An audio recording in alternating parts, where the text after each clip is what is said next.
এদিকে সার্বজনীন pension scheme সংক্রান্ত প্রজ্ঞাপন প্রত্যাহারের দাবিতে কর্মবিরতি পালন করছেন বিশ্ববিদ্যালয়ের শিক্ষকরা। কুষ্টিয়া ইসলামী বিশ্ববিদ্যালয়ে আছেন সহকর্মী শরীফুল ইসলাম, সেখানকার পরিস্থিতি জানবো তার কাছ থেকে।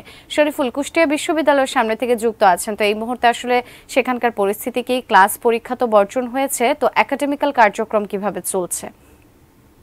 হ্যাঁ, ধন্যবাদ সুজানা। যেমনটি বলছিলেন, আসলে সারা দেশের বিশ্ববিদ্যালয়, পাবলিক বিশ্ববিদ্যালয়গুলোর মতো কুষ্টিয়া ইসলামী বিশ্ববিদ্যালয়ে একই অবস্থা। এখানে সকাল ৯টা থেকেই শিক্ষক কর্মকর্তা যারা আছেন তারা এসেছেন, কিন্তু তারা নিজ নিজ দপ্তরে বসেছেন, কিন্তু ক্লাস পরীক্ষা কোনো কার্যক্রমে তারা অংশ নেননি। কিছু কর্মকর্তারা যারা আছেন তারা প্রশাসনিক ভবনের সামনে থেকে মাইকে বারবার ঘোষণা করেছে কোনো কর্মকাণ্ড অংশ না নেওয়ার জন্য।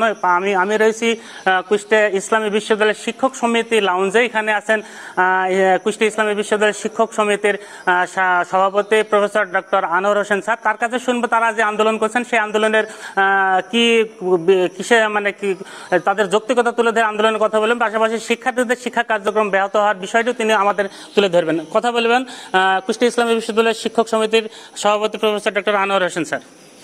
না, থ্যাংক ইউ।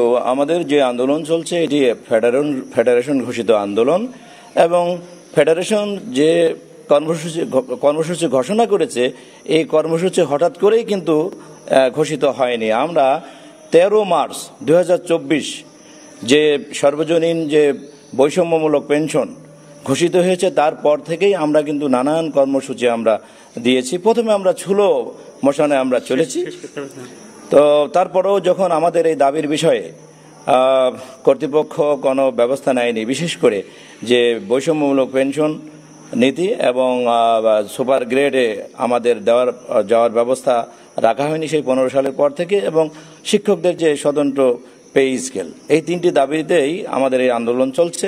এবং এই আন্দোলনের আমরা মনে করেছি যে আমাদের ছাত্রদের হয়তো একটু ক্ষতি হতে পারে, কিন্তু ভবিষ্যৎ চিন্তা করলে ছাত্ররা এই যে পেনশন স্কিম চালু হলে তারা মারাত্মকভাবে ক্ষতিগ্রস্ত হবে, এবং এখানে একটা ব্যাপক একটা বৈষম্য এখানে পরিলক্ষিত হচ্ছে। অর্থাৎ একদিন আগে এবং পরে যদি একজন শিক্ষক জয়েন করে 30/6/2024 যারা জয়েন করেছে বা এর আগে যারা জয়েন করেছে এবং 1/7/2024 যারা জয়েন করছে, এখানে দেখা যাচ্ছে যে পেনশন স্কিমে প্রায় অর্ধেক পার্থক্য পরিলক্ষিত হচ্ছে। হ্যাঁ, যেমন ধন্যবাদ স্যার। যেমনটা বলছিলেন, আসলে একদিনের ব্যবধানে তারা ব্যাপক পেনশন স্কিমের যে সার্বজনীন প্রত্যয়ের ঘোষণা করেছেন, এটার ব্যাপক ক্ষতির সম্মুখীন হবে, এমনটি বলছিলেন শিক্ষক সমিতির ইসলামী বিশ্ববিদ্যালয় শিক্ষক সমিতির সভাপতি professor doctor Anwar Hossain sir. তো এই ছিল কুষ্টিয়া ইসলামী বিশ্ববিদ্যালয় থেকে শিক্ষক সমিতির ডাকে সর্বাত্মক শিক্ষা কার্যক্রম থেকে আন্দোলনের সর্বশেষ খবর। সুজানা।